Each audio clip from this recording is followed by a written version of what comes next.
Suddenly, the room goes pitch black. 停電？ミリオグラムか。 Pavlov. 違うわ。コネリンが繋がらなくなってるし。 Okay, no?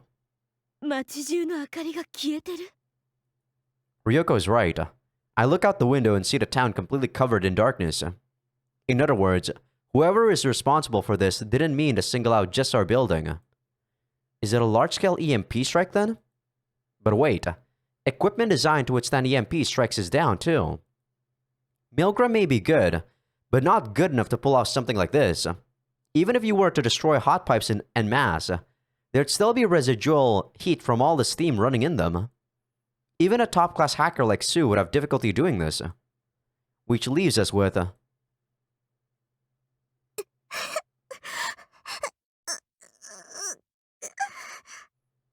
イリアちゃん？ Iria heaves labored moans as her Conry continues emitting a dazzling light just above her fingertips. It's that rainbow-colored tone graph. It's stronger than I've ever seen it.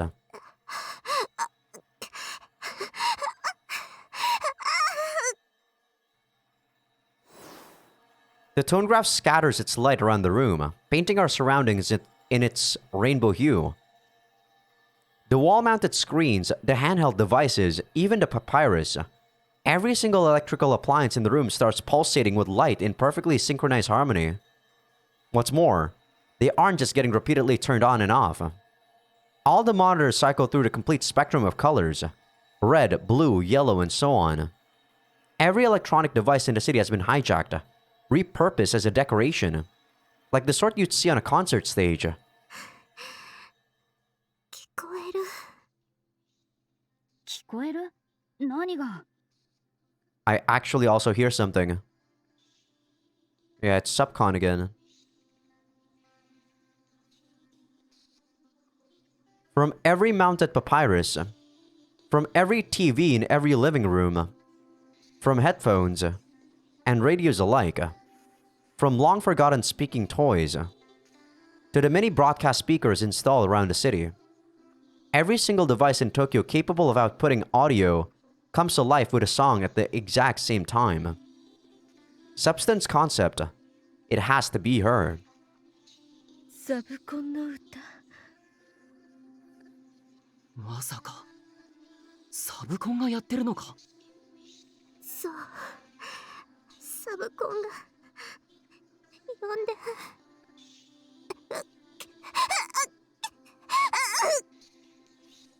イリアちゃん！ Iria loses her balance and stumbles forward. I immediately reach out to try and catch her. I succeed, but she goes completely limp in my arms. Even with Iria having lost consciousness, her tone graph continues to shine and glimmer in the dark. イリアちゃん、大丈夫ねえ。心配しなくていい。ただ気絶してるだけだ。気絶。 I gently lay her down on the sofa. 前にサブコンを見た時も記憶が戻りかけて苦しんでいた。人為的な記憶操作の回復には脳への負担がかかる。それよりも今は問題究明の方が先。I clock him in the face without a shred of hesitation. 何他人行儀になってんだよ。焦れば物事は解決するか。そういう問題じゃ。まあ落ち着け。確かにソウンの言うことは一理ある。Soen and I are on the opposite ends of the spectrum when it comes to our personalities.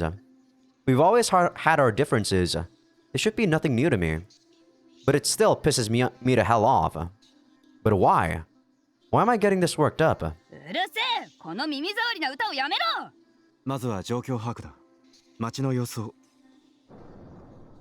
In that moment, we feel the floor of the agency shaken by what seems like an earthquake. 襲撃か。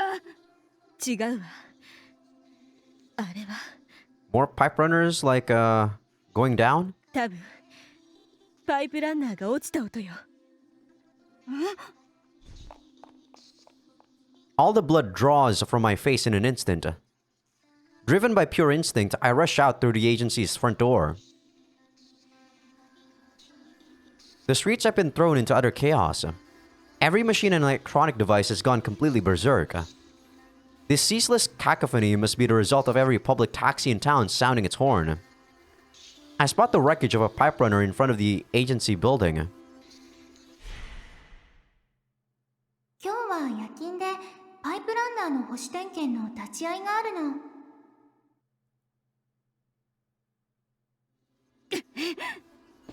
エチカ。いいかそうイリアちゃんの面倒ちゃんと見ろよ。 And with that, I dash off into the rainbow-colored streets of Tokyo.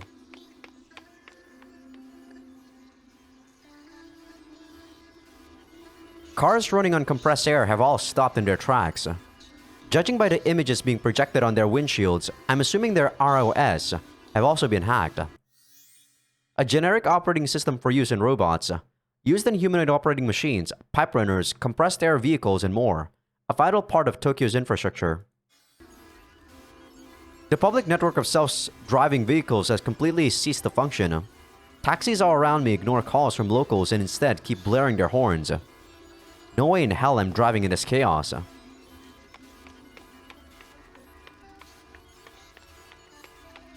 I keep running through the tumultuous nighttime streets of Shinjuku. We seem to have been right in assuming that pretty much every electronic device had gone haywire. But even as the city is engulfed by Subcon's performance, the residents remain unusually calm. Well, performance may not be the right word. More like a takeover. Her singing can be heard reverberating across every last street corner in Tokyo. People stand in silent awe, simply watching as the city takes on a new form. Subcon's song is nothing more than an abstract string of fragmented words, and yet, it proves strangely hypnotic. Even I find myself nearly falling into a trance, but I shake the feeling off. Now's not the time. じゃ待った I come across a security robot that starts dancing in sync with Subcon's voice. I kick it out of the way and keep on running, fast as a bullet. I spot plums of rising smoke here and there. Pipe runners are rampaging left and right, plummeting to the ground one after another. In the process, they've destroyed a number of hot pipes, causing large amounts of hot steam to leak onto the streets. An image of Subcon's cherubic face appears in a curtain of white smoke around me. Screw her. Today of all days, Kiri's doing pipe runner maintenance, all the way at the military police HQ. くそ I hate that I have to go by fucking foot. And this song, it sounds all gentle and soothing, but that just pisses me off even more. If anything happens to Kiri, I'm gonna kick your digital ass back to the Stone Age.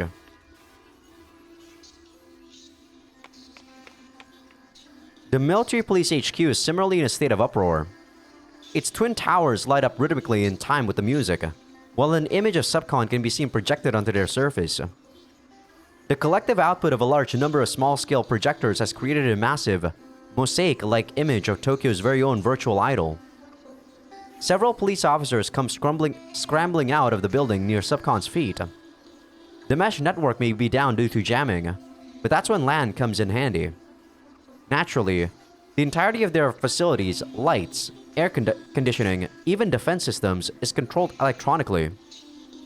Subcon hacking into all of them at the same time has been a shocking experience, to say the least. In their shoes, I probably would have gotten the hell out of there too. おいカズマエチカ大変なんだサブコンがキリネーはどこだ朝少佐確か Kazuma's face tenses up. 今日はパイプランナーの補助点検だって We hear several screams ring out. The police officers who just escaped from HQ were hit by the scalding hot steam leaking from a destroyed pipe. Meaning, a pipe runner just fell. A terrible feeling grips at my heart. My face goes white as chalk. What if that was... おいエチカ見ろあれ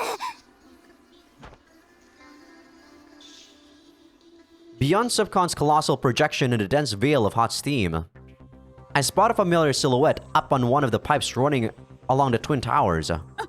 キリネパイプランナーに取り囲まれてるエ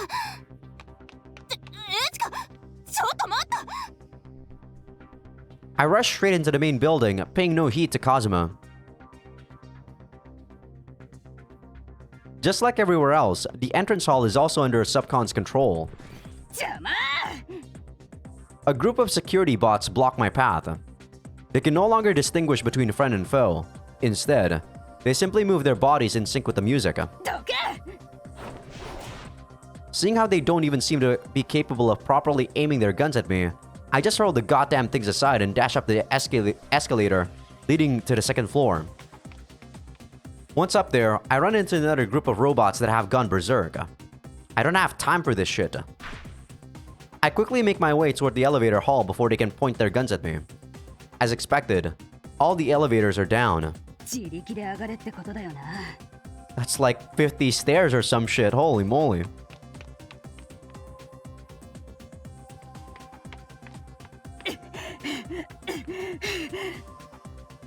How tall was this building again? 50 floors? On the dot. Kiri was pretty high up when I spotted her. Around the 40th floor at least. だら。邪魔するんじゃねえよ。 A security robot comes stumbling down the stairs in front of me. I give his rusted ass a well-aimed kick and continue making my way up. I work out every single day like no one's business. Compared to that, this is nothing. Nothing at all.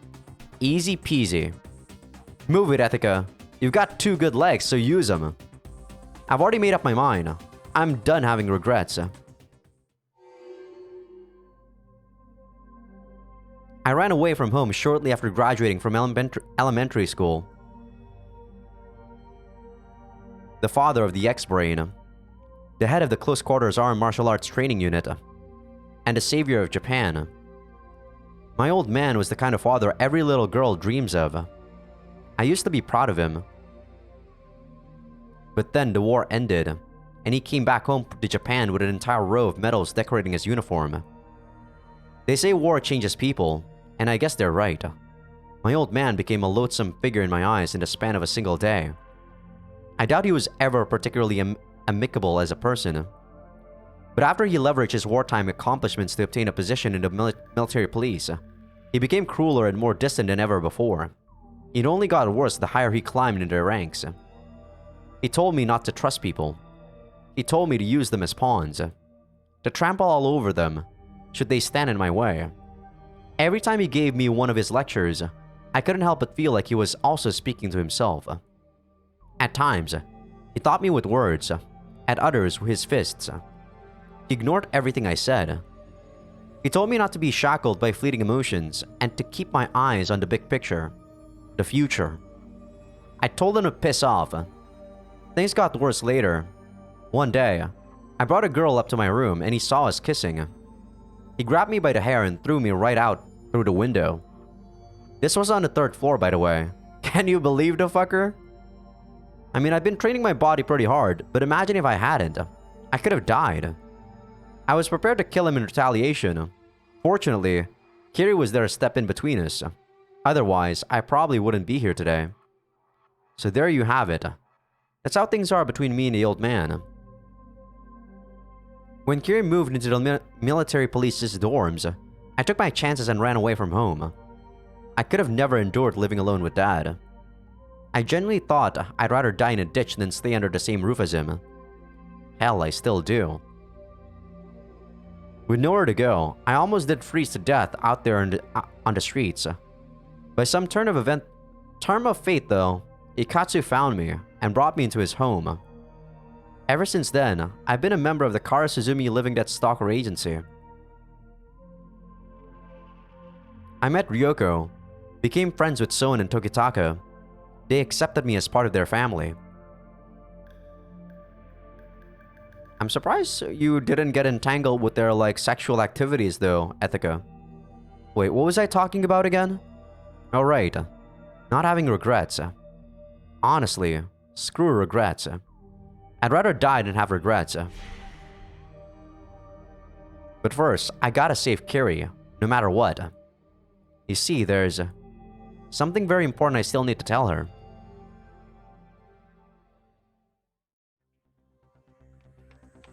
I mean, I did say she just, you know, lift up her own death flag. With the whole hope everything doesn't change or everything can stay like this forever or some shit. Bingo. I've been keeping a mental count of the floors, and I've just reached 40. I look out a window and see Kiri crouched down atop a pipe some distance away. My shout reaches her even through the glass. She turns my way, but does nothing to try and actually come closer. She's sitting there while clutching her leg. Wait, is she injured? Several pipe runners surround her. Their metallic bodies follow the rhythm of Subcon's voice, moving in large spirals atop the network of hot pipes. They're not letting Kiri get to me. I pick up a nearby office plant and throw it at the window, pot and all. The pot causes the window to shake, but leaves no visible mark otherwise. These things are made from ultra-reinforced glass that can withstand even a direct hit from one of those huge 20mm rifles. So a potted plant ain't gonna do much, I guess. Time for plan B then. I pull out my I was gonna say, like, did she actually bring her chainsaw up to the 40th floor? I pull out my chainsaw from under my coat and jam it into the glass. Its engine lets out an ear-piercing roar. The blade, made from ultra-hard polycrystalline diamond and cemented carbide, begins to eat into the surface of the window. The self-repair glass shrieks as my chainsaw forces its way through it, showering the hallway in bright sparks. With every passing second, the crack in the window grows larger and larger. But it's still not enough. It's the same kind of glass as the one in the Ueno Botanical Garden, meaning it's equipped with an automatic self-repair function, and said function still seems to be active, even under these circumstances. The glass is repaired faster than my chainsaw can tear through it. The runners continue their playful dance beyond the window. Kiri, however, seems like she's starting to be affected by the overwhelming heat emanating from the pipes. I can see her body sway limply.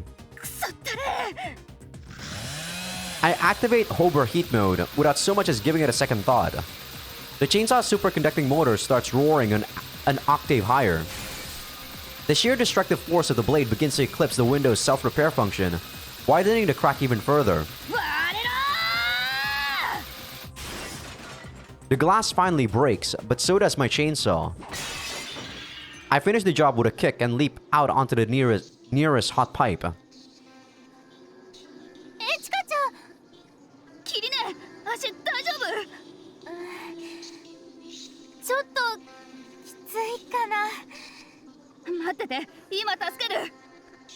The hot pipes encircling the military police HQ aren't sufficiently insulated. Standing on top of them is like being in a sauna.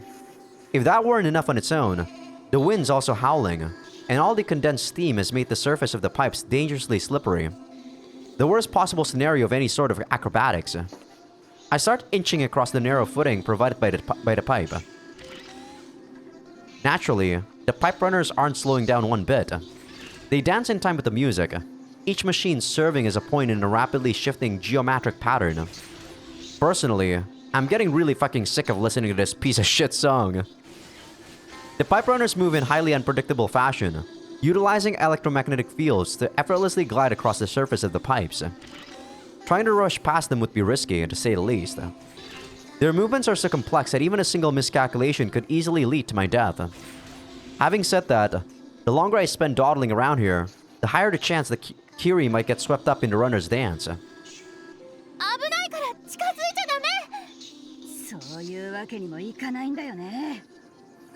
I make up my mind and activate my X-Brain. Oh god, I'm gonna have to make a choice, aren't I, later on? I feel like I'm gonna let Kiri die. The cornerstone of CQAMA, and a goddamn nuisance to boot. What's more, the man who created it... No, I gotta stop this. I can't be distracting myself here. I have Kiri to save. I'll follow the suggestions for now, but only for her sake. That's all I need to focus on right now. Saving Kiri. It'll go fine. I'm sure of it. I'm done living my life in regret. I break into a dash. I don't even need to say a word. My X-Brain will read my thoughts and suggest the most suitable course of action for every situation at hand. Dash. Stop. Take a half step back. Dash. Jump forward. Dodge backwards upon landing. Dash forward. A pipe runner passes by mere inches away from my face. Another speeds past me near my feet. Yet another two whiz by in front of and behind me in a parallel line. The hell am I? The main character in a video game? You're one of them. That brief mental distraction proves to be a colossal mistake. My coat gets stuck in a runner's wheel. It disrupts my balance and nearly makes me fall over. The nighttime cityscape of Tokyo fills my vision. Shit. I'm gonna fall to my death at this rate. Damn it. I don't want to leave Kira behind. I don't want to make her cry. I still haven't told her how I feel. I'm not the religious type, but I could really use some divine intervention right now. If I get through this in one piece, I'm telling Kira how I feel, and that's a promise. So help me out here. My body moves based on pure reflexes and unconsciously follows the alert given by my X-brain. I reach out and manage to grab onto an oncoming pipe runner that seems to have miraculously showed up at just the right time. Jesus, that was a close one. The ensuing centrifugal force does a bit of a number on me, but hey, I'm still alive and kicking. The fact that the pipe runner even ends up taking me all the way to Kiri is just the cherry on top. I let go of the runner at the precise moment the X-brain tells me to, and land in front of Kiri with the grace of a professional gymnast. お待たせ。エチカちゃん、何？危ないことしてるのよ。 I mean, she probably faced more danger than you think, Kiri. 全然危なくなんて。あれ。 My vision slants. Did that little stunt mess up my inner ears? That's odd. I can usually handle stuff like this. Then again, I did just rush all the way here from the agency, climbed 40 floors worth of stairs, did some mean acrobatics, and even tangoed with death for a brief moment. So I guess it's understandable, even if none of it quite feels real. As I'm thinking all that, I can suddenly feel Kiri's body against mine. She's propping me up. エチカちゃん、しっかり。キリネがあったかい。もう安心してる場合じゃないでしょ。 She's right. It's not. Sure, it's great that I caught up to Kiri, but Subcon's still wreaking havoc out there. Kiri's leg has been hurt pretty bad. It doesn't seem like she'll be able to walk without help from me. We'll first have to make our way through all those pipe runners, then use that window I broke to climb back into the building. It's not gonna be a walk in the park. あれ？香りしない？するっていうかずっとしてた。 At first, I thought Kiri just added her usual flavor capsule to her perfume. Thing is, though, she's not really the type to do that. This sweet, soothing scent I feel in the air right now is the fragrance of lotus flowers. お母さんの香り。 Why here, though? There are no lotus flowers around, or anything else that could give off a scent like this, for that matter. My X-brain displays a new suggestion, but it's one I've never seen before. A lotus flower. That would mean Kiri and her mom.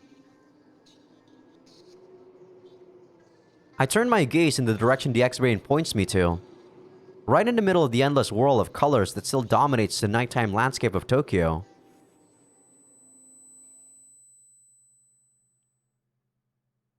A set of letters visible only from one specific angle begins to emerge. The hell?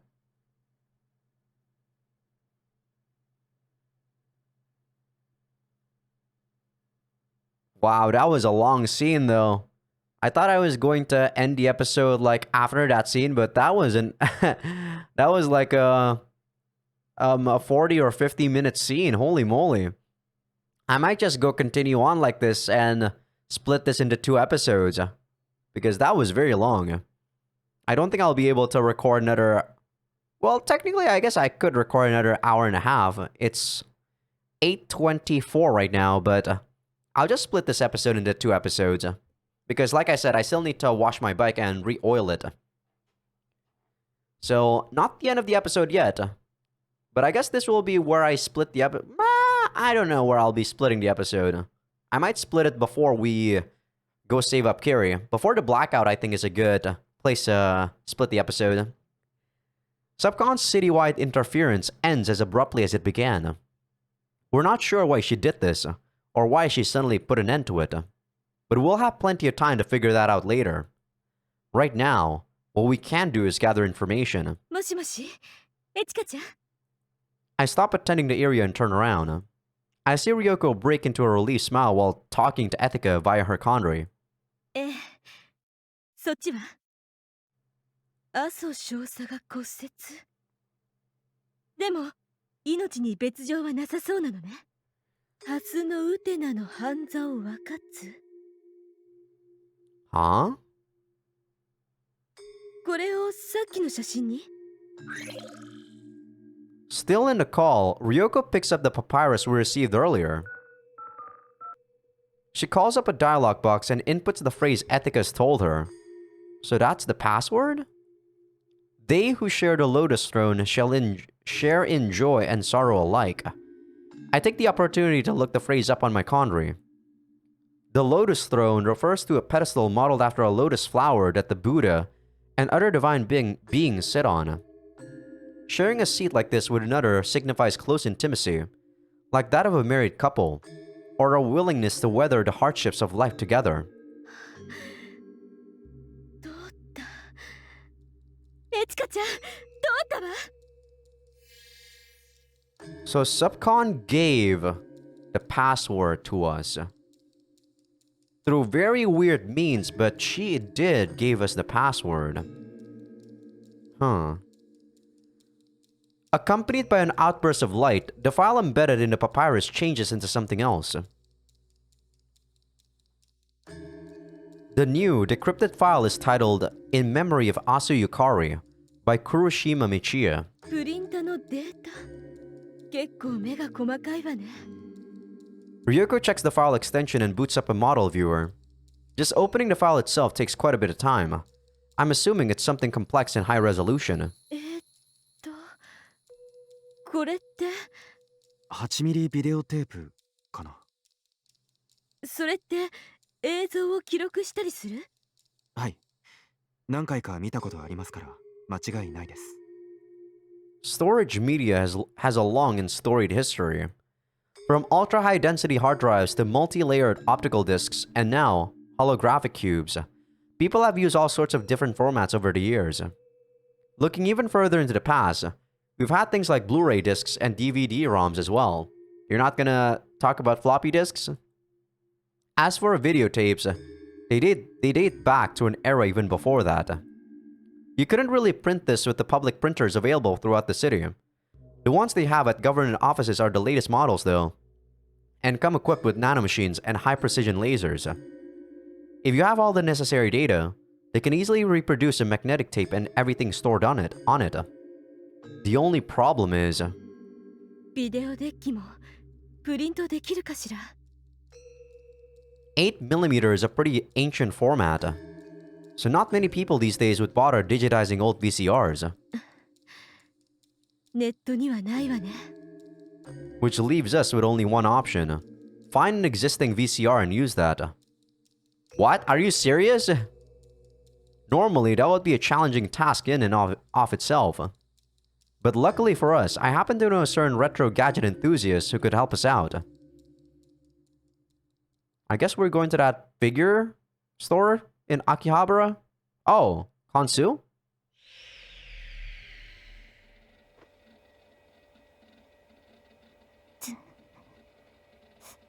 疲れた。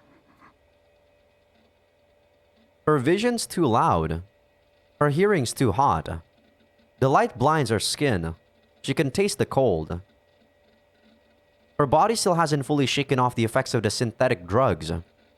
Subcon's performance may have come to an end, but the endless refrain of her song continues to linger in Kansu's mind. Even as Subcon took control of the entire city's mesh network, the highway remained intact. Kansu wasted no time. She took some synthetic drugs and dove in to try and communicate with Subcon.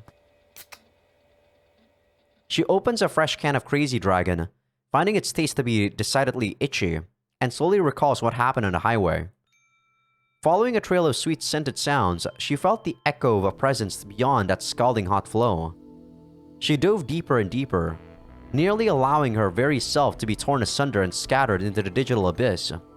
She called out to her with a light more dazzling than the sun, but wasn't quite sure if its taste could reach her. Substance Concept, the virtual idol. Kansu has attempted to make contact with her several times now, but has yet to receive anything that would qualify as an answer. She's not even sure why Subcon stopped singing when she did this time. Perhaps she heeded Kansu's pleas, or perhaps she had always intended to stop exactly at that particular time.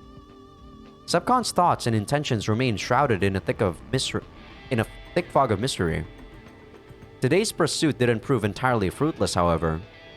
Kansu is sure of it now. Her voice is familiar.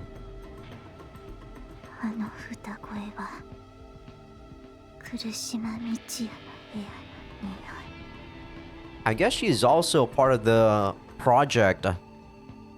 Part of that mass what do you call it? Mass control project that Michio was doing.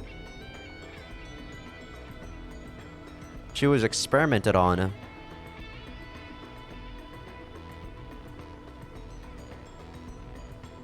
This is Etika's dad's room.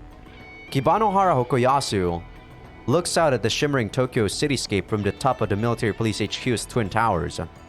Substance Concept, a dweller of the digital realm who effortlessly overcomes even the most advanced of man-made protections. In the right hands, she could become a weapon of unprecedented power.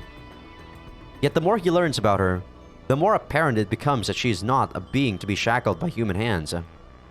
Subcon's perpetually evolving nature renders her woefully ill-suited to be fully comprehended by the likes of humanity. She is simply too vast, too complex. Some scientists have gone so far as to call her a goddess, a herald of the impending apocalypse. Kibanohara Hokoyasu believes in no gods.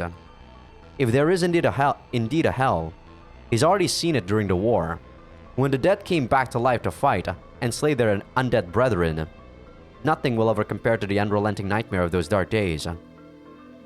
Even if God were to offer salvation, he would strike his hand away, for he believes only man is fit to save his own kind. In rejecting divine love, Kibanohara Hokoyasu has made a solemn oath. Until his dream is fulfilled, he would love nothing and no one, not even his own flesh and blood. His resolve has been firm and unshakable, or so he believed. The phrase being spelled out in front of him renders Hokoyasu speechless. They who share the lotus throne share in joy and sorrow alike. The familiar scent of lotus flowers floods his nostrils, crossing the boundaries of time itself. I'm just like actually making the connection here, but is like Hokoyasu also Kiri's dad? But with a different mom than Etika's? Huh. Wait, did I say that? The familiar scent of those shares the nostril, crossing the boundaries of time itself. Okay. It calls to his mind memories of a distant, bygone past, days he can never return to, and the name of the one woman who could offer him respite. A lone, forbidden tear rolls down Hokoyasu's cheek, but there is no one left to wipe it away.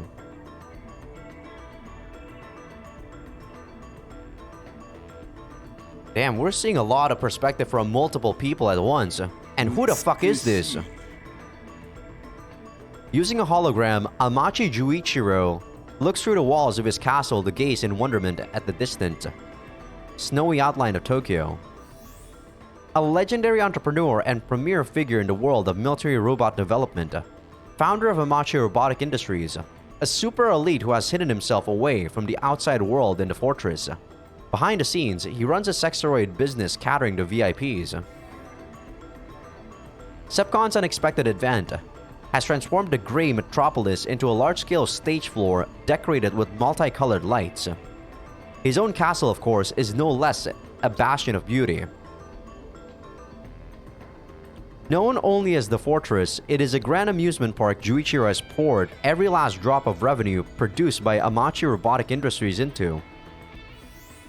A company specializing in the production of humanoid operating machines, founded by Amachi Juichiro at the age of just 15. What the fuck? How smart is this guy? Its base of operations is the Fortress, with its production facilities located underground. It now stands as his very own nocturnal wonderland. But still, he craves more. Amachi Juichiro will not rest until his long-coveted ambition comes to fruition. Subcon is a new form of life destined to guide humanity towards its next step in evolution. In order to make contact with her, he will require their help. As Tokyo's light show comes to an abrupt close, Amachi Juichiro exhales a sigh and turns to address his companion. What is that in the sky? Is that like a shield? Interesting. 君はどう思う？あれを美しいと感じるかね？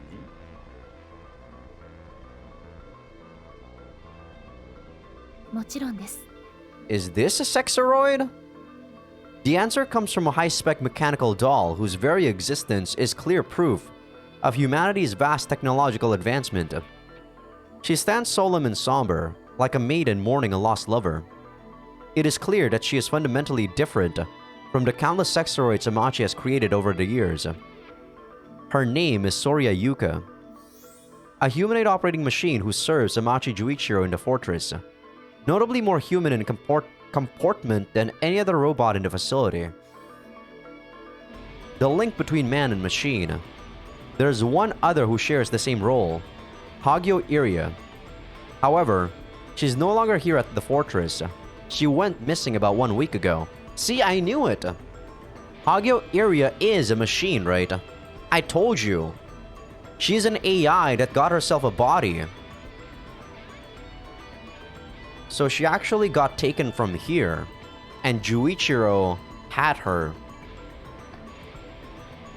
Ayuka has grown increasingly sullen since Iria's disappearance. 何？心配はいらない。今回の事件でイリア君の居場所はわかるだろう。 I need to charge my mouse here. Give me a sec. There we go. すぐに帰ってくるよ。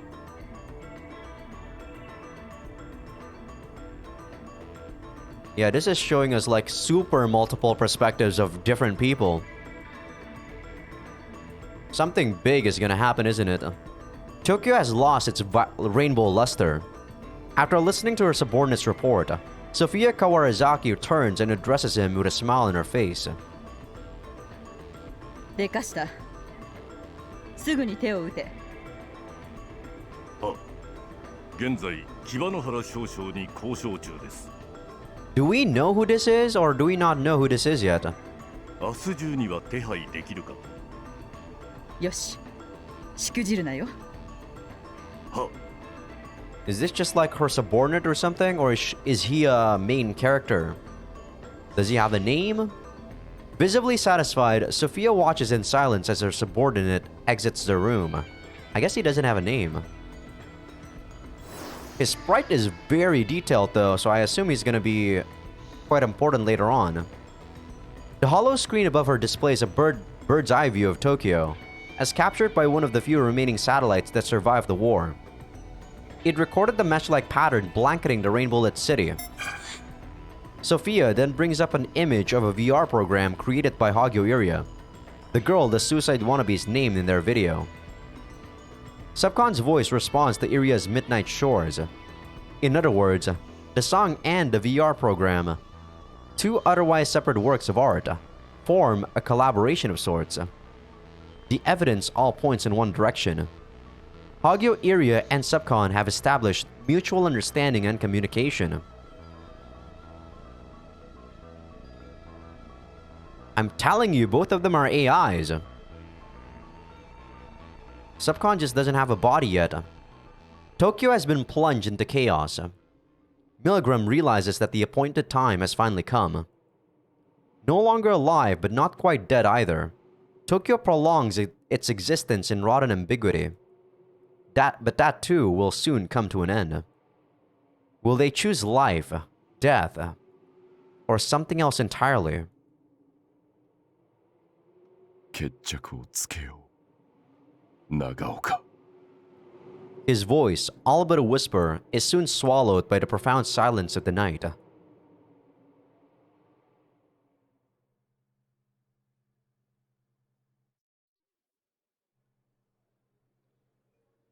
After Subcon's rampage settles down, I contact Ryoko to tell her I'm safe, then head into the military police headquarters with Kiri. We sit down in the waiting room bench and rest. According to Kiri's vital signs, it looks like her leg injury won't have a lasting effect. She didn't break any bones, so after some anti-inflammatory treatment from a first aid kit, she's able to move her leg normally. 大丈夫？なんとかエチカちゃんのおかげ。さてと、休んでないで東京を守らなきゃ。Unlike us, Kiri's not the type to rush onto the battlefield herself. She's not used to risking her life. She just experienced a life or death situation. You'd expect her to be in shock right now, and yet she keeps pushing her firmly ahead. Because she's a member of the military police. It's her duty to restore peace and order to these chaotic streets. How can she keep working so hard, though? Is it for the old man? Kiri gets a notification on her Condry. Good grief. The military police just can't catch a break, can't... エチカちゃん、カラスズミさんからだよ。ああ、そっか。My Condry can't connect directly to the net due to the military police mesh jammer, so I bypass it via Kiri's. もしもし。エチカちゃん、ビンゴよビンゴ。 I can almost see Ryoko smile on the other end of the line. あのパピルスにパスワードを入れたら出てきたわ。阿蘇ゆかりの思い出に、来島道也って名前の8ミリテープの 3D データよ。So yeah, Kiri's mom is dead. Also Yukari, Kiri's mom. どうかしたの？ Kiri quickly senses something's wrong. I hesitate at first, but decide to tell her the truth. It was data sent in an encrypted, password-protected papyrus. It has to be important. これからちょっといい？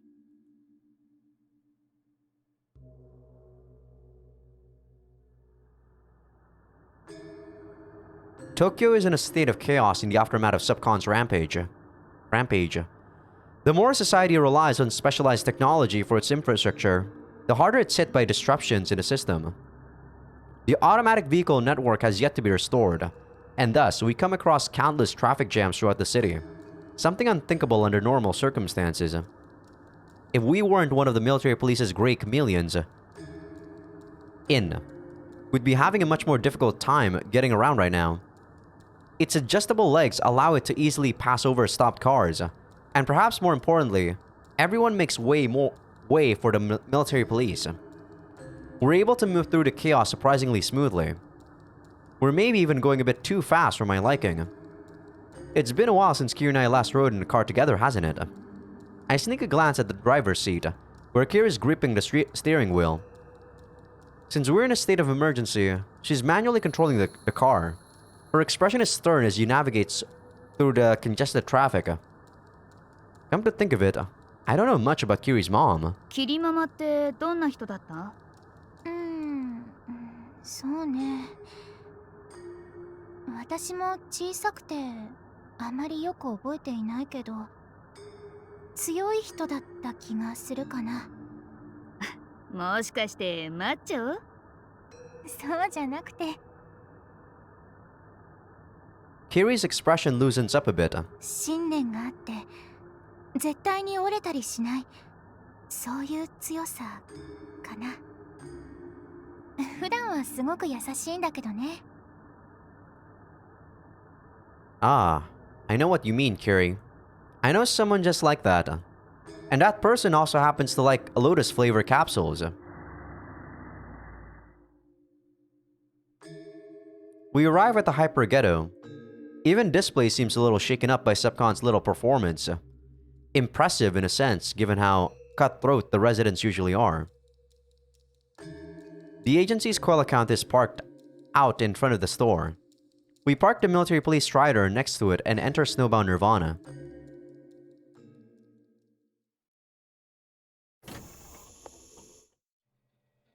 Ryoko-san, I forgot you had that stupid outfit, Ryoko. お先してるわ。 It's usually me or Soen that comes here. So I was thinking it'd be Soen here today, but I suppose he has to look after Iria. In any case, if Ryoko came here in her combat uniform, she must be kinda pumped, huh? 烏住さん、お邪魔してすみません。そんな、とんでもない。今日のデータは阿蘇少佐に送られたものですから、私たちが許可をいただく立場です。烏住事務所の皆さんの協力がなければ再現できませんでした。あなた方に見ていただく権利は当然あります。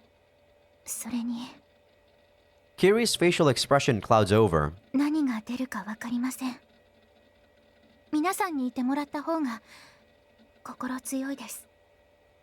ええ。それじゃあ一緒に中身を確認しましょう。 Ryoko places an 8mm tape on the table. ちゃんと出力できたんだ。バンされてるわけじゃないからね。 The start of the 21st century saw a quantum leap in consumer 3D printers. With the proper data and materials, the machines could reproduce anything, no matter how elaborate the structure. They changed people's lives, but with their introduction came many risks. You could easily produce weapons if you wanted. Counterfeit paper bills became almost indistinguishable from the real thing. So the government took complete control of printers. The abundance of printers on the streets of Tokyo were all placed under the government's purview, with restrictions insisted on what could be printed, instated. Of course, it's not like you can't find illegal printers for arms production on the black market if you look hard enough. Where there's a will, there's a way. Incidentally, Soen's micro-portable printer just barely skirts the border of legality. Sue made it for him, and did a damn fine job. あれ？そういえばスーちゃんは？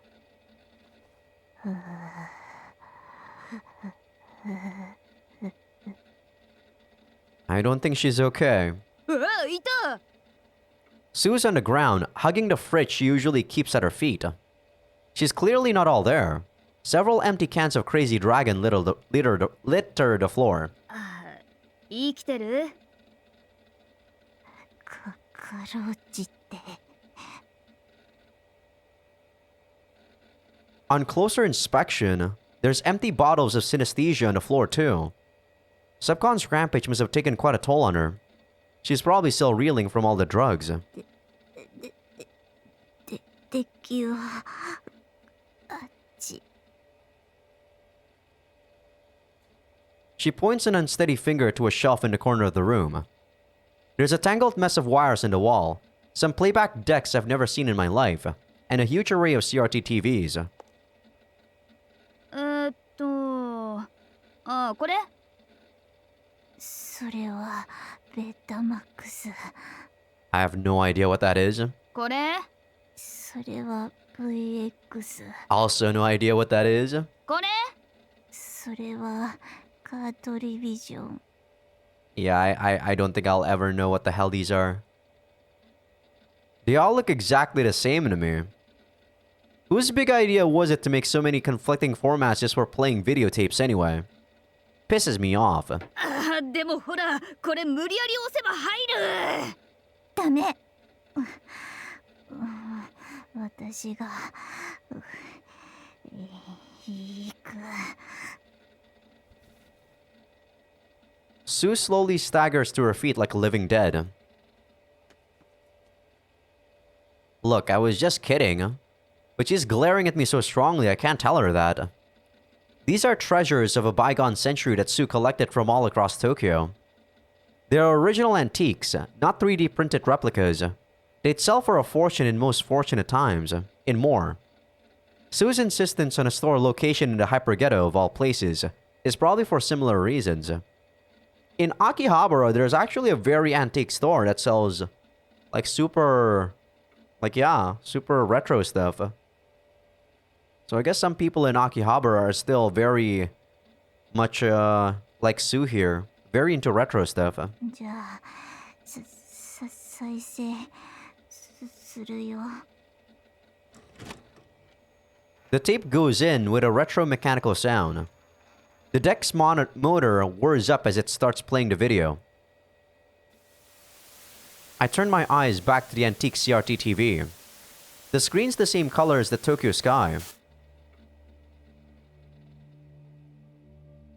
What first shows up is a man's expressionless face. The video quality is not great. You can't make out any fine details. There's no telling when or where it could have been filmed. The man's voice sounds much older than his face looks. こんにちは、阿蘇キリリさん。君が幼い頃に一度植物園で会ったことがあるね。もっとも覚えてはいないだろうが。This is for Kiri. 私の名前は苦島道也だ。 For a second, I doubt my ears. This is the voice of an old, tired man who has been beaten down by life. He comes across completely different from the man in that group photo. 私は卑怯な人間だ。本当なら阿蘇君、阿蘇ゆかり君の娘である君に直接告白すべきことなのは分かっている。しかし私はそれができない。 Kuroshima looks down and goes silent for a while. The length of his silence speaks to the suffering he's shouldered. Whatever he's about to confess is serious. Something heavy enough that he would disguise his identity and send a video letter to Aso Yukari's daughter, years after the fact. 私は阿蘇君に恋していた。 There was a pretty big age gap between Kiri's mom and Kuroshima Michiya. It wouldn't be strange if someone mistook them as father and daughter. 彼女は凛々しく聡明で優しい女性だった。ブス島研究室でも特に将来を嘱望された一人だ。私は彼女を手に入れたかった。この手で独占したいという欲望と常に戦い続けていた。ところが在学中、彼女は一人の子供を産んだ。それがキリリさん。君だ。 Who's the dad though? 父親は知らない。彼女も Yeah, it's Etika's dad for sure. 私も知りたくなかった。 I've never heard Kiri talk about her father. I don't like talking about my father either, so it was a convenient way to avoid talking about him. But now that I think about it, it's kind of weird. Obviously, a single mother could have used genes from a bank, but it feels like her mom would have been too young to plan for childbirth at the time. 阿蘇君と過ごす日々が私には拷問のように思えた。一刻も早く彼女と距離が取りたかった。 You didn't kill her, did you? 翌年、彼女は日本自衛陸軍へ入隊し、有効な対リビングデッド戦術の研究のため活動を始めた。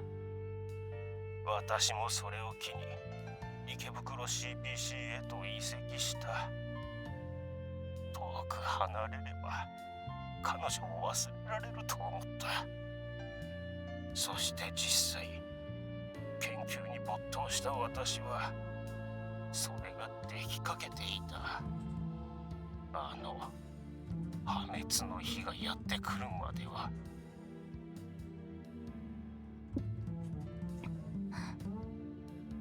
Kiri grips her hands on her lap and starts trembling ever so slightly. She stiffens her body as if to brace for whatever impact is coming her way.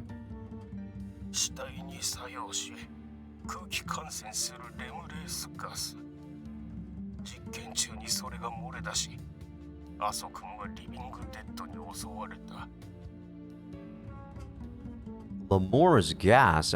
I thought lemurs had to be injected on a dead body to make them become living dead. As the name says, lemur is in the form of a gas, capable of turning an entire city block into living dead in an instant.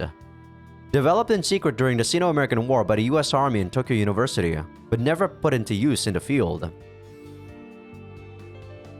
なすすべもなく命を奪われ、しかしその時点で周囲にレムレースガスが蔓延していたため、彼女もまたリビングデッドになったのだ。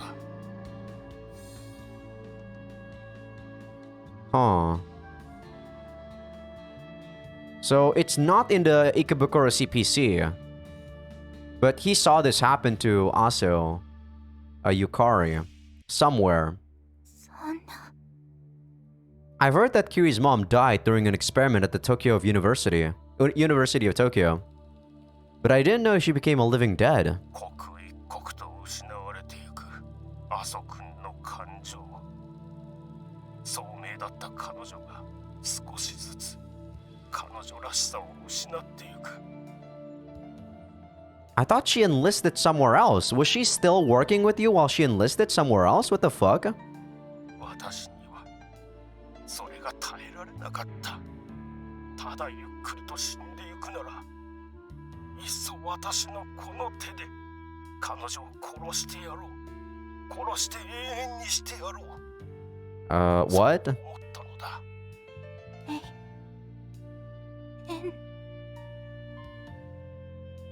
Kiri freezes as she stares at the monitor. 私は池袋 CBC のセンター長だった。帝国エネルギー社の協力を取り付け、彼女の体を研究対象として運び込むのは容易だった。 So he did research on a living dead body at that point. 彼女の体をスキャンし、頭部を開いて脳波を解析。穴という穴に機材を差し込んで型を取った。 Okay, that's weird. その顔つき、肌の質感、体毛の濃さ、乳首の角度、性器の具合、すべてのデータを揃えた。 Okay. 重要なのは、人間の体を機械で再現するノウハウを持っている人物。天地十一郎だ。 Amachi Juichiro, a leading figure in the humanoid military robot market. He's a living legend among businessmen, the founder of Amachi Robotic Industries, who single-handedly revolutionized the landscape of humanoid operating machines across Tokyo. These days, though, people largely associate him with the stuff he does behind closed doors. His headquarters, the Fortress, has become known as a symbol of robotic prostitution. A massive stronghold of a building filled with a wide array of high-spec sexoroids to serve the unsavory needs of the rich and powerful. Amachi has holed himself up in there. 天地は心よく協力した。彼も私の研究に興味があるようだった。私は天地に全てのデータを与え、そして彼女にそっくりのアンドロイドが出来上がった。 Was that who we saw before? When we were with him? I forgot her name. だが、何より重要なのは人格だ。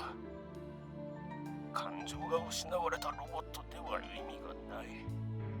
幸運にも脳科学は池袋 CPC での研究対象だった。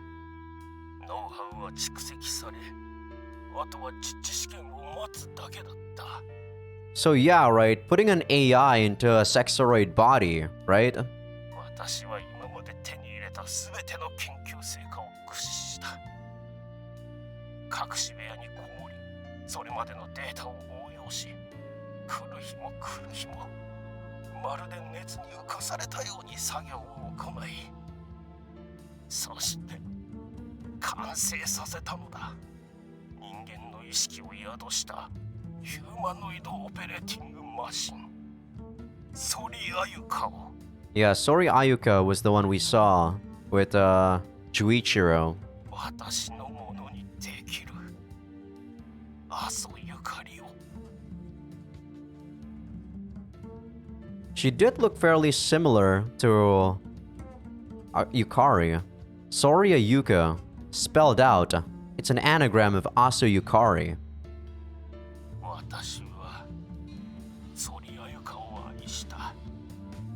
長年の夢だった阿蘇くんの体が私のものになり、阿蘇くんの人格が私を従順に愛したのだ。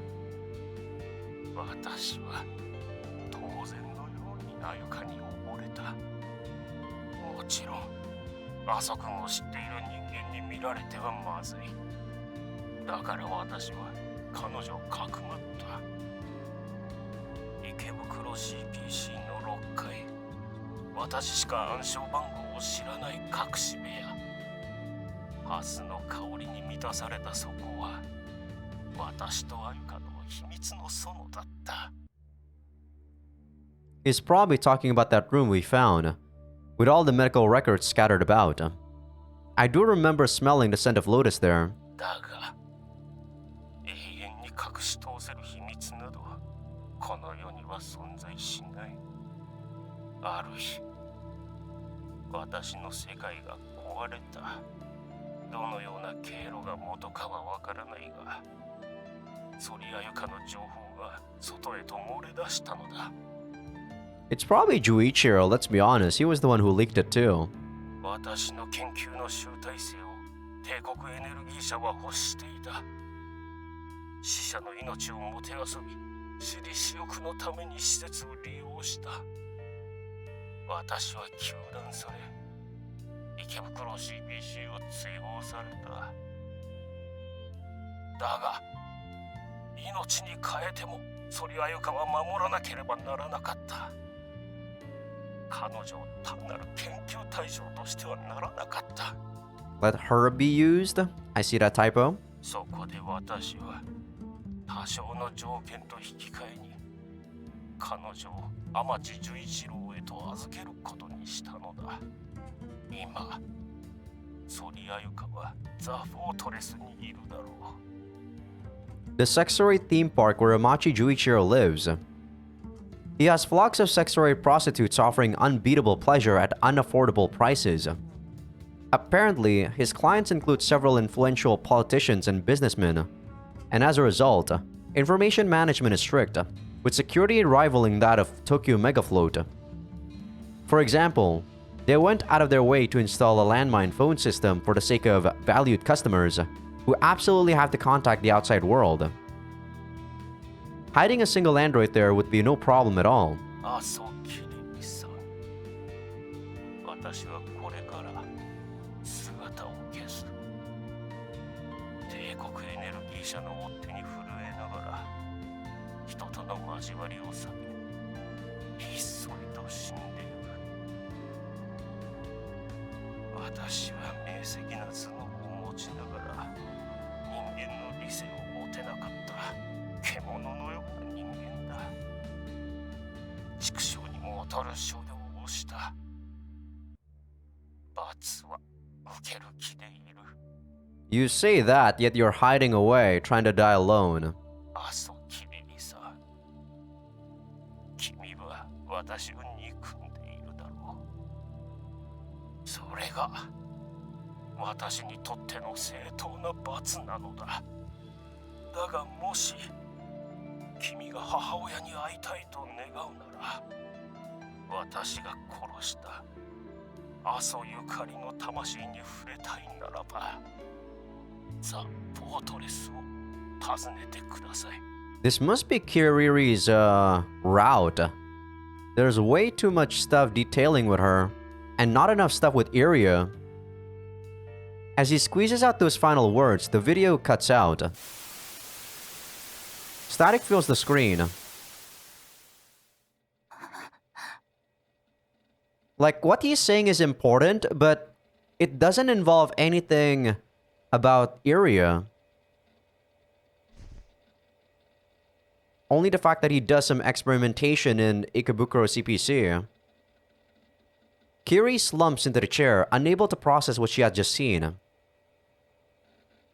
I didn't expect that chasing Iria's past would lead us to learning something like this. 思いもよらない展開になってきたわね。そうかしら。意外と根っこは同じかもよ。同じ？イリアちゃんは阿蘇ゆかりを知っているって言っていた。Yeah, she knows Sako. 阿蘇ゆかりはソリアユカにそっくり。 Sorry, Ayuka. Her name is so weird that I can't actually like remember it for the life of me. ソリアユカもイリアちゃんも池袋 CPC にいた。そしてイリアちゃんは浜辺の風景なんていうすごい仮想環境プログラムを作り出すだけの能力を持つ優れた実験体だった。涼子さん、 I draw closer to her. どういうことか全然わかんない。簡単なことよ。ソリアユカをザ・フォートレスに預ける条件が崩御イリアだったんじゃないかしら。 Conditions for Soria Ayuka to be entrusted to fortress involve Hogyo area. なんで？ She did create a widely renowned program, so I suppose it might make sense that Amachi Juichiro would want her talent for himself. 崩御イリアは東京の常識を知らなすぎる。最初は東京メガフロートにいたのかと思ったけど、どうもそういう証拠が出てこない。でもザ・フォートレスなら崩御イリアの存在を外の環境から隔離することができる。 Okay, I follow. Saria Yuka was hidden at the fortress for that very same reason after all. 一番決定的なのは例の誘拐事件。副都知事が誘拐されたのはどこだっけ？ Ah, that's true. He was at the fortress. ああ、そっか。 The vice governor disappeared from the fortress. He was kidnapped by the man who stole Iria's medical records from Ikebukuro CPC, Tangyun Shan. If you assume that kidnapping Hogyo Iria was their original goal all along, then that explains a lot. それじゃさっさとザ・フォートレスに乗り込んで。今日はそのくらいにして。 Sue interrupts. Her voice is a little more forceful than usual. It kind of caught me off guard.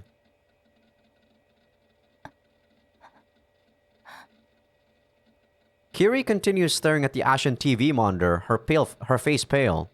Maybe we're not actually at the route branch yet, but I'm not too sure.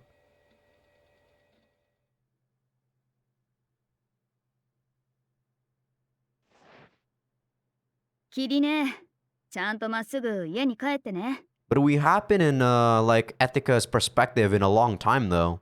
We haven't been seeing Soen's perspective in quite a bit. 大丈夫だよ。自分が休んだ方がいいかどうかくらいはちゃんとわかるから。わかるけど我慢しちゃうでしょ。そっかな。 Kiri tries to smooth things over with a smile, but I can see right through it. 辛かったら必ず呼んで。飛んでいくから。 I thought you were gonna say you like her after what happened last time, though, Ethica. いつでも行くから。 What happened to no more regrets? 3秒で行くから。待ってるよ。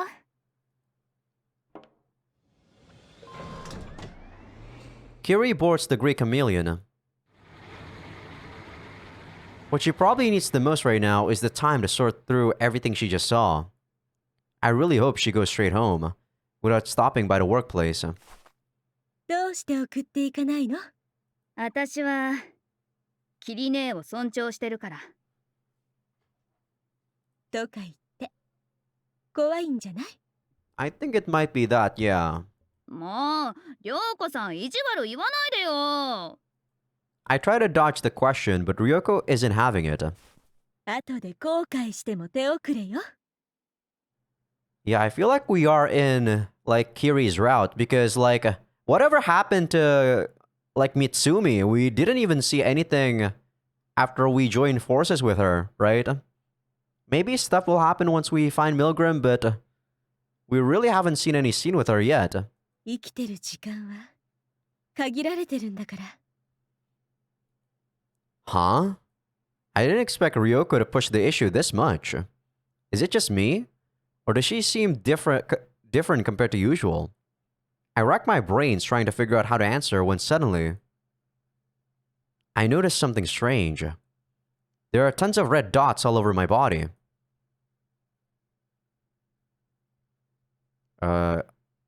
Is it lasers? Someone's trying to snipe you? Aria's sleeping on the living room sofa. I'm watching over her from the side. For some reason, I just can't calm down.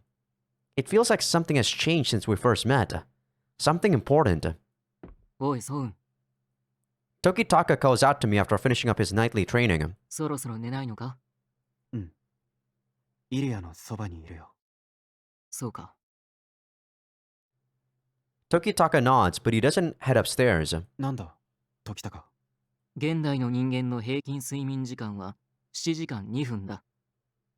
統計学的には7時間の睡眠が最も人間の運動能力を高めるという研究がある。ソウン、睡眠時間は十分に取れているか？急に、どうして？さっきイリアが倒れた時、いつものお前なら助けてた。最近、平均で 2% ほど反応速度が遅れているぞ。Yeah, I noticed that too. The one that actually helped Iria was, not Soen, but Ethika. そうかな。間違いない。Tokitaka doesn't make calculation errors. That's a fundamental truth of the world. You'll sooner disprove Einstein more than correct Tokitaka's math. I answered truthfully once I realized I can't dodge the question. 確かに時高の言う通りだよ。僕は最近、よく眠れていない。明らかに寝つきが悪い。でも気分が悪かったりするわけじゃないんだ。自覚症状がないこともある。いいか、お前のために言ってるんじゃない。俺たちは互いに命を預け合っている。体調管理はお互いの義務なんだ。That's true? わかった。今日は睡眠薬を飲んで寝るよ。頼むぞ。As soon as Tokitaka starts leaving the living room, the front door opens. りょうこさん、お帰りな。Yeah, someone was targeting them. Several men and women move past Ryoko and slip past the agency. They're dressed in white reinforced bodysuits and are equipped with high-caliber assault rifles. It's the SAD, Empire Energy Corp Special Activities Division. I immediately put myself on guard, but on closer inspection, they've got Ryoko's wrists in stun cuffs. If the SAD has Ryoko hostage, then I doubt this will end with a polite discussion. A man dressed differently from the other members steps forward. 帝国エネルギー社特殊活動課課長山沼景勝だ。 Yeah, what did I tell you? This guy definitely has a name. And we have seen Yamanuma Kagekatsu before. Yeah, he's the head of the SAD. Yamanuma holds out a sheet of papyrus. 軍警察から委託された警察任務を遂行中だ。正式な電子署名付きの許可状がある。同行してもらおう。7/17. So it's actually August there. Wait, July. 許可状を確認させてくれ。Special authorization, request for cooperation, license to use armed force in the events of emergency. The charge, illegal, indiscriminate, citywide hacking. All of the necessary documents are in order. 余計な抵抗はやめておけ。 Captain Nagisa appears from behind the SAD soldiers. I'm just gonna call it SAD. いつから軍警察は帝国エネルギー社のパシリになった？いろいろあんだよ。 Captain Nagisa doesn't even try to hide the disgust in her voice. If she's overseeing SAD's actions, then Major General Kibanohara might be involved in this. The SAD soldiers put our hands in stun cuffs, moving fluidly in tandem. イリアも連れて行くのか？そうだ。気絶中だ。気をつけて。 A young SAD soldier binds Iria's limbs and carefully carries her outside. We're dealing with highly trained soldiers. They know that trying to intimidate us with shows of force won't have any effect. Unlike the military police, these guys are rational through and through. Several other soldiers come down from upstairs. They've retrieved all of Tokitaka's, Ethika's, and my combat uniforms and weapons, and placed them in plastic cases. 俺のアンチマテリアルライフルも？許可状を確認するか。俺の武器に1ミクロンでも傷つけたら顔を吹き飛ばすからな。時高、落ち着け。お前は悔しくないのか。リリアを連れて行かれるんだぞ。逆らっても意味がない。分かってる。そりゃ分かってるさ。さあ、時高くん、落ち着いて。Tokitaka finally quiets down when Ryoko admonishes her. Him. His love for his anti-material rifle is frankly abnormal. It's a wonder he didn't raise more of a fuss. こっちだ。おとなしくしてろよ。The SAD soldiers take us away. This is definitely just a preface they want area, don't they? There's a military police transport vehicle parked in front of the office. It's a large compressed air vehicle equipped with built-in weapons and bulletproof armor. 2 armed trucks flank it from the front and back. There are military-grade vehicles equipped with large aperture autocannons. Additionally, there are 2 gray chameleons as escorts. We may be proficient at our craft, but is all of this really necessary? Something strange is going on here. よ、エチカ、いたのか。涼子さんと一緒に捕まった。守備はどうだった。まあいろいろあったから後でね。おい、何の話だ。エッチな話、興味ある？ふざけんな。 Captain Nagisa turns away. Etika always knows how to handle her. The prisoner transport vehicle accelerates. We can't see outside, and I can't connect to the mesh network due to the stun cuffs jamming function. But I have a pretty good idea of where our destination is.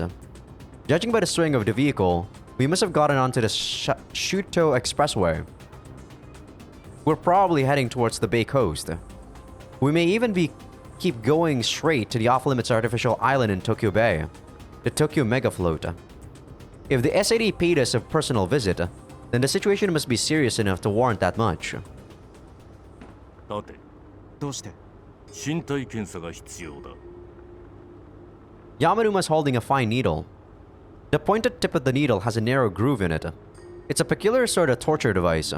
When sent a signal, the needle will rotate. 待てよ。こんなところでやるのか。緊急の案件だ。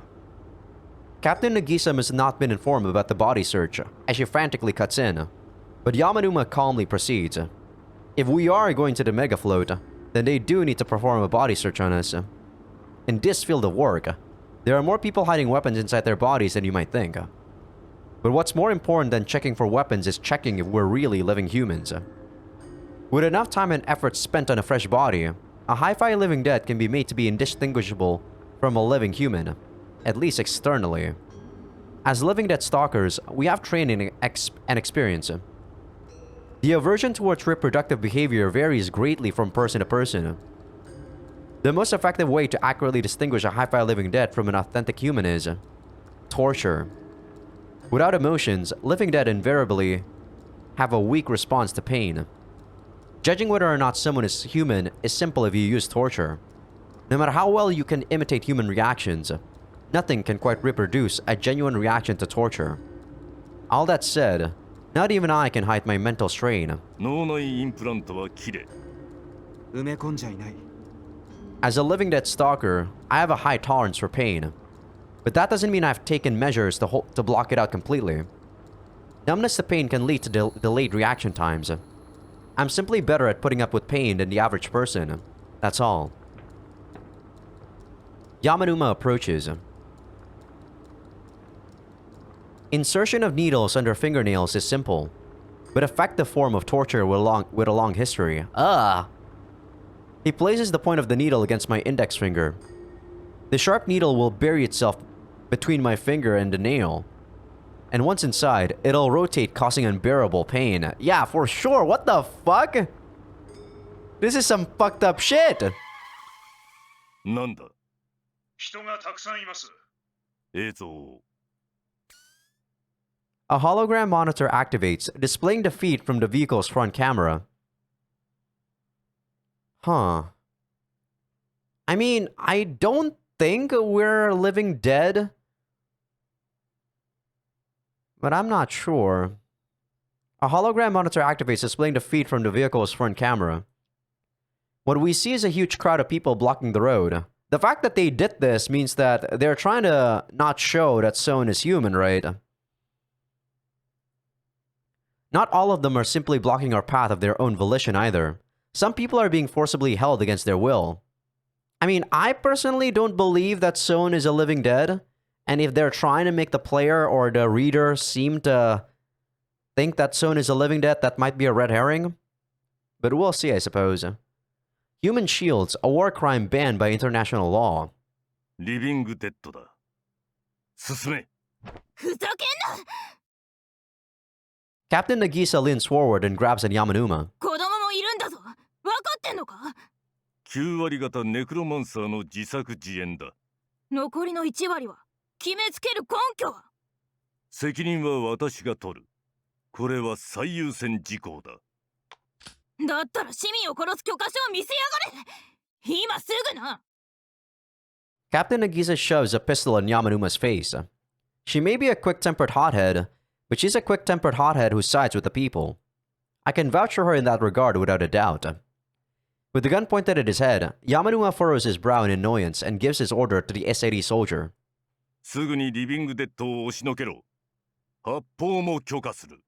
それより周囲の警戒を。これは罠だ。それがどうした？サットのこの装備に太刀打ちできるとでも？ Yamanuma exudes confidence. SAD members leap from the armored truck and quickly push aside the people in front of us. Those who don't comply with orders are shot without mercy, as hostages cry for help. But are those genuine human reactions, or are they mere facsimiles? An investigation can determine that, but there's no time for that now. くそ。早く。 不審な人影を発見しました。 The SAD soldiers have excellent tracking skills. The hologram monitor quickly switches views. On screen, we can see the old Yatsukoshi flagship store, a short distance from the expressway.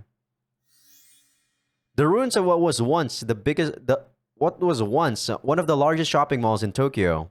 Located in Nihonbashi, currently owned and operated by a Russian enterprise, but is a little more than a shadow of its former glory. I don't think I've ever been there, actually. And on the rooftop, there are two figures. One is Milgram. The other is a giant of a man who I've never seen before. And in his hands is a giant laser rifle.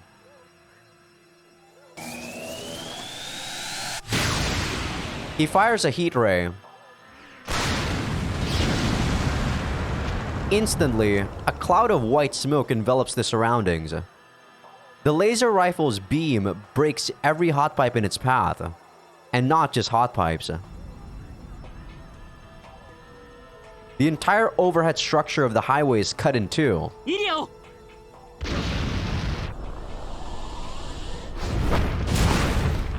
I embrace the unconscious, defenseless area and roll onto the floor. It feels like the carpet has been pulled from underneath the entire world. The expressway collapses with a thunderous roar. I hold area tight as we're tossed around inside the vehicle, preparing for the impact of the fall.